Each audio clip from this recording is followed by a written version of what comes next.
Hello guys, good morning. તો આજે મારે બનાવો તો દૂધી દાળનું શાક। સાહેબ ઘણા દિવસથી કહેતા હતા કે દૂધી દાળનું શાક બનાવો, કેમ કે સાહેબનું ઓલ ટાઈમ ફેવરિટ છે। તો આજે ફાઇનલી શાક બનાવવાનું મુહૂર્ત આવી જ ગયું। તો અહીંયા મેં ચણાની દાળ પલાળી દીધી હતી રાત્રે, તો તે સરસ મજાની પલળી ગઈ છે।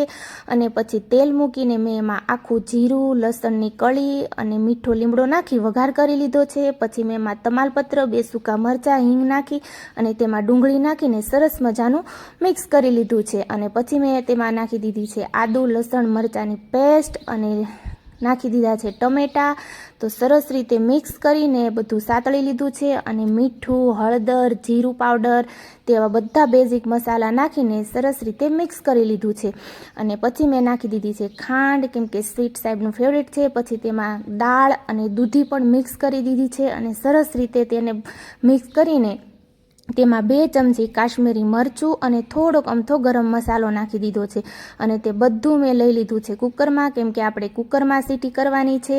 અને પછી કુકરમાં મેં 2 ગ્લાસ પાણી નાખીને સરસ મજાની 5 થી 6 સીટી થવા દીધી છે અને શાક તૈયાર છે।